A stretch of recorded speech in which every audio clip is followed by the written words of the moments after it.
Welcome back to my channel. Today we are reading 3 of the best books on Amazon's Best of 2023. Now every year Amazon comes out with a list of 20 books that is their best books of the year, and I'm looking at it right now and I will link it below as well. But this year Amazon's #1 book of 2023 was The Heaven and Earth Grocery Store. Now I already know I won't be reading this simply because I didn't want to buy it electronically, and my local Walmart did not have a copy of it. But I'll show you the book my local Walmart did have a copy of. But top 20 books of the year. I'm not going to go through all of these, just a couple of the ones that stand out to me. Ones that I've seen and heard of before. So The Berry Pickers by Amanda Peters. Fourth Wing, of course, we all know that one. I have heard about the biography about Elon Musk. I feel like I've seen Hello Beautiful before as well. I've also seen Bright Young Woman before. I don't know what it's about, but I'm pretty sure it was going around a little bit on TikTok and social medias earlier this year. And that's it that I've actually ever heard of. Now I have looked up the synopsises and I picked out a couple of the books, and like I said, I did go to Walmart to try to find some physical copies. There's not a lot of options for me bookstore wise. I would have to drive like 30 to 40 minutes and I just didn't have it in me. I'm sorry, I just didn't. So yes, I went to Walmart and I raided their book section to try to find some of the books on this list, and they did have Fourth Wing. So it was worth the trip because no, I have not read Fourth Wing, and I think this is going to be the book that we read last because I'm very excited for this book. And honestly, all I know about it is that there's dragons in it. So let's pick out our first book and get to reading. I just started listening to Small Mercies by Dennis Lehane.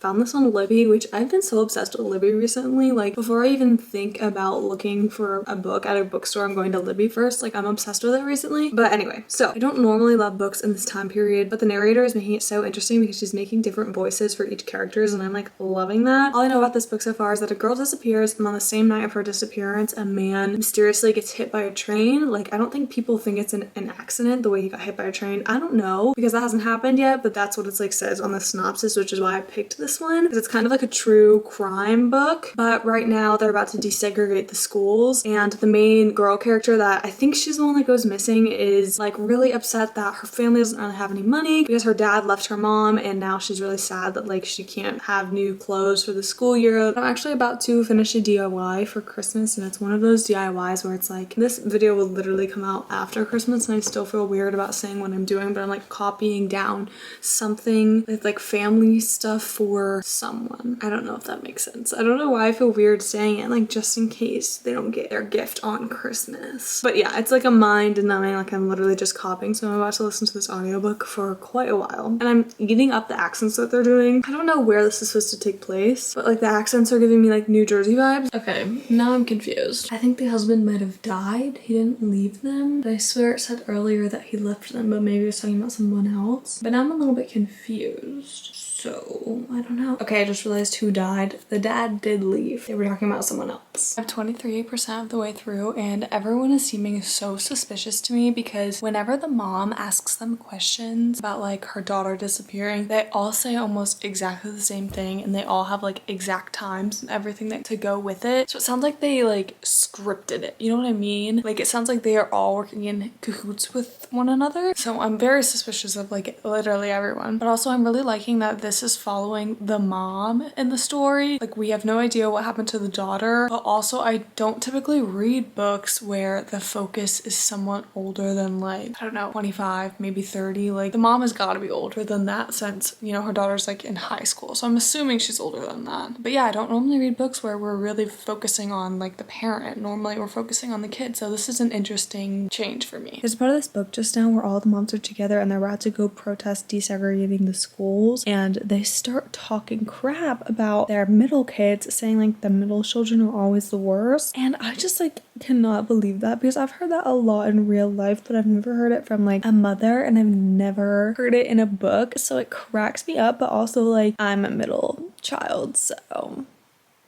the first half of this book is so much more calm than the second half. The second half is like pure chaos. I just finished Small Mercies and I think I'm gonna rate it a 3-star. I don't know as of right now. This is my problem with it. I literally just said how it got super chaotic towards the end of the book, and it did. And normally I don't have a problem with that. It just felt like for me, I guess maybe because I was reading it really fast or listening to it really fast, it felt like the main woman character, like she almost just flipped a switch. It felt like a switch was just flipped and all of a sudden we went from this like more chill mystery type of book to all of a sudden everything was chaos. And I think that was part of the problem I had with it. I also think I need to not go into the next 2 books with super high expectations because I did have really high expectations. So I was thinking like, okay, well, this made top 20 books on Amazon's list. It's gotta be a really good book. So I went in with really high expectations and I think that might have also affected my rating a little bit.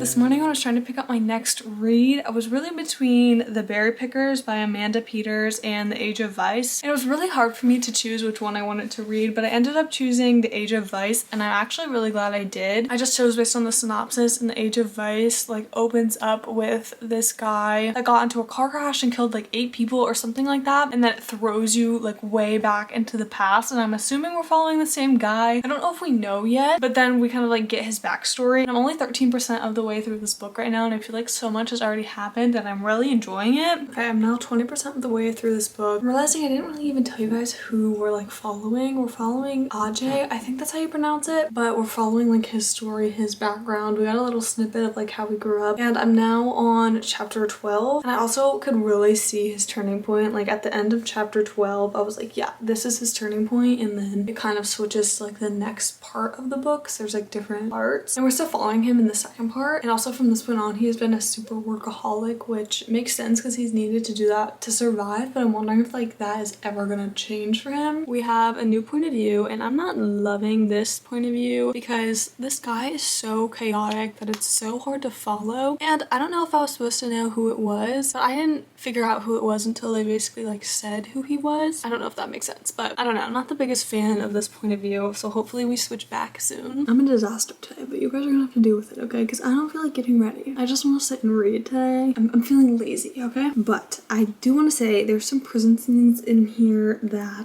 they're not super graphic, but they're graphic enough to like make me uncomfortable, so that's something to just note. Also, we have now switched point of views multiple times, so I think we now have in total 3 point of views, which I should have expected because the first point of view is starting to get a little bit slower, and this book I think is around 500 pages. Yeah, it's 544 pages according to Goodreads, so it's a pretty long book, and if they didn't have the multiple point of views it would definitely be way too slow, but I feel like I'm starting to get to like not really a lull, but it's kind of more of a slower point to where I'm like, okay, like is this information necessary and like what's gonna happen, you know? I'm at 51% right now, and to be honest I'm getting a little bit bored. Like I'm thinking about just putting this book down and not keeping going. Does that make sense? You know what I mean? I am not vibing with it right now. Like the point of view of the person that I'm on right now, like I don't have any feelings for, to be honest, which makes it hard because right now it's like very character focused. Like there's not really anything happening right now, so reading about a character that I don't really super care about is kind of hard. I'm at the 72% mark right now, and I really just came on here to say that if you're thinking about reading this book you should probably check the trigger warnings. Also, some of the more graphic scenes make me a little bit uncomfortable, so you might want to go into the book knowing that. I just finished Age of Vice. I just want to say that book made me mad. The ending did not hit at all. I literally only liked the beginning third of that book. Like I thought about DNFing it a couple times, but I was like, no, I'm gonna power through. Maybe it'll be worth it. It was not worth it, in my opinion. Now I will say I realized towards the end of the book that these are just not topics that I like to read about. There's just some scenes that I just don't want to read about. You know, those are just not the kind of books that I like to pick up. I don't want to be uncomfortable while I'm reading a book. So right now Age of Vice is sitting between a 2.5 and a 3, and I feel bad, but it's just not my cup of tea.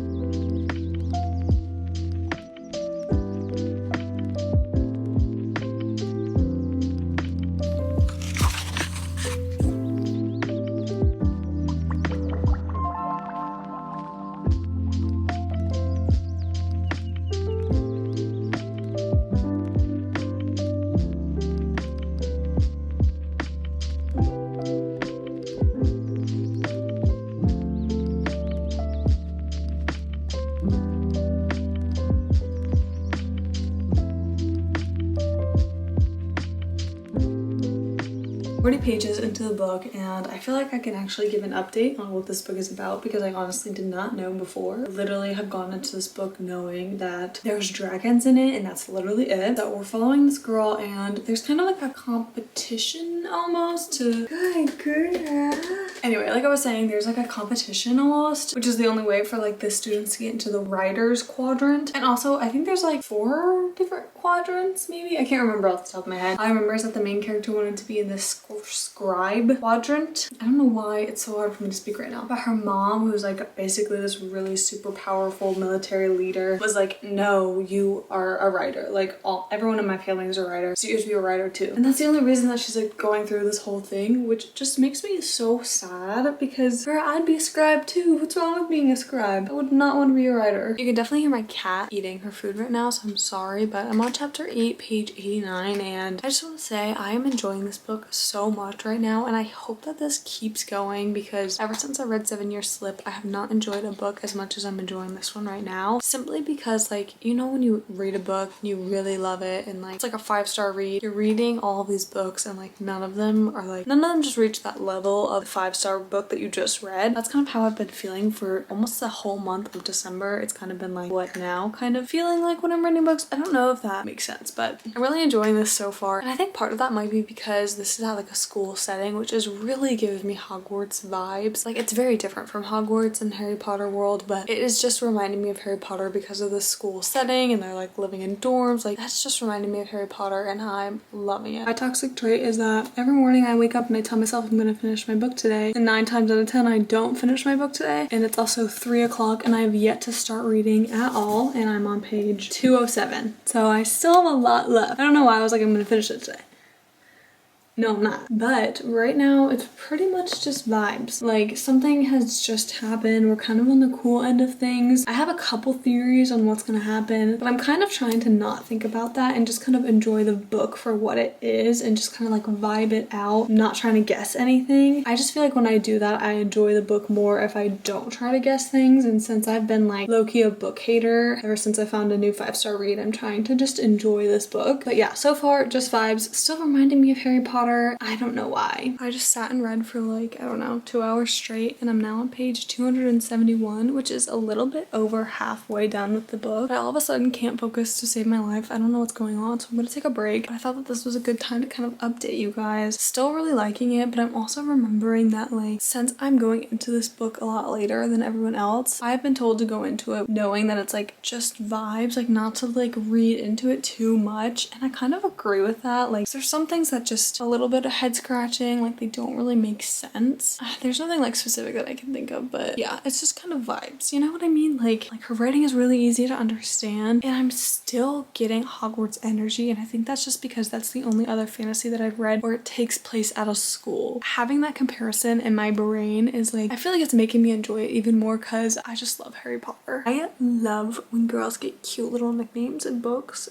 I love it. One thing about Violet that's kind of odd is that she will point out rebellion relics all the time, and I would understand if it was to remind us who sided with the rebellion and who didn't, but she'll say it right after reminding us in a different way. It's like she's obsessed with the way the rebellion relics look or something, like just how many times she brings it up. Also, I could be wrong about this, but it is shocking to me that they're only in this like dragon school, I forgot the name of it, for 3 years before they join the dragon army. I think it's 3, it might be 4, but I thought it would be longer than that. But 4 might make sense because it's like high school, but I don't know, because they also are like teaching them school almost while also training them, so I'm a little bit confused on that front. I just finished 4th wing this morning. I think I'm gonna go with a 4-star for it, but let me tell you why. I mean, you guys were with me for all of my emotions until like the last 100 or so pages, and I will say it's the holiday season right now when I'm filming this. Like literally today is New Year's Eve, so I haven't really been able to like sit down and have uninterrupted time with my book, which is fine because I've been spending spending time with family and, you know, just enjoying time with them while I'm home. So I feel like that is part of the problem here, but also I just could not get into the last like 150 pages for some reason. And also towards the end, I had a prediction, and my prediction was the cliffhanger at the end of the book. It happened as the cliffhanger at the end of the book, and I just somehow figured it out in the last 100 pages, which is weird because I said earlier I'm not trying to guess anything. I was just trying to vibe it out, just really just enjoy the book. And truly, I was not trying to guess this. It just kind of came to my mind, and so I did end up guessing the cliffhanger, which was really sad to me because if I didn't guess it, I would have gotten like goosebumps. You know what I mean? Like that's how the cliffhanger was. And then I did go ahead and buy Iron Flame this morning. So I am gonna read the next one. I'm thinking I'm gonna do it in another reading vlog. Anyway, let's do a little recap. Not me literally pulling up my Goodreads right now to remember what I read and what I rated them. That's ridiculous. I know it's ridiculous. Okay, so I started with Small Mercies by Dennis Lehane. I think I'm gonna settle for a 3.5 with this one. I did end up feeling really shocked by how the main character evolved throughout the book. Like I said, things gonna go a little haywire. You know, I don't mind things going crazy towards the end of a book. I don't mind it. Also, there wasn't anything wrong with this book to why it's a 3.5. It was still a good book. It just wasn't something that like blew my socks off. Totally amazing kind of book. Next, I read Age of Vice. I'm still in between a 2.5 and a 3 for this book